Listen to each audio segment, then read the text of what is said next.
So this car only has one bolt. It's a Phillips, and it's right below the armrest section. Go ahead and remove this Phillips bolt.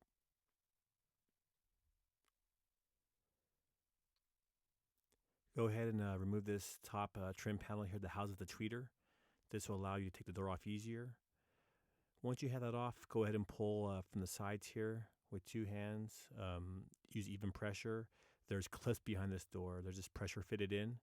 So just make your way around the door until you get to the top.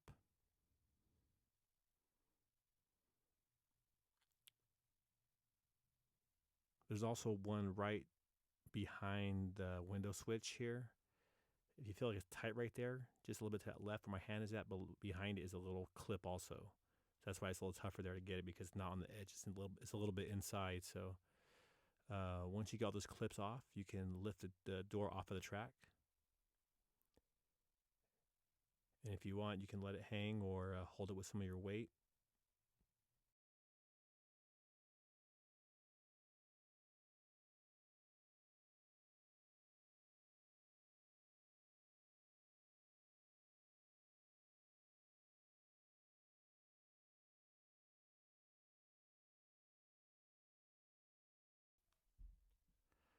So this is the door handle triggers. There's a little tab, just push it down and out. And the Molex plugs reach below the window mechanism and push the tabs down and pull outwards, and you'll be able to release these Molex plugs. Remove this Molex plug by pressing down the tab and pulling outwards, and now you'll have access to the three bolts here. They're 10 millimeter, I believe.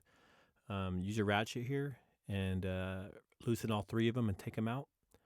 The mirror is still held in by one more Phillips screw after you remove these three bolts, so it won't not fall on you. But you should just hold up your hand just in case. So remove one Phillips screw from this little area right here. There's a little white clip that kind of pressure fits in there, so make sure you're holding onto the window at this point.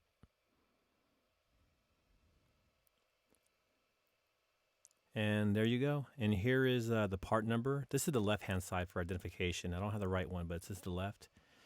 There's two parts to it, so that's your two SKUs there, okay? Thank you for watching. Make sure to like the video.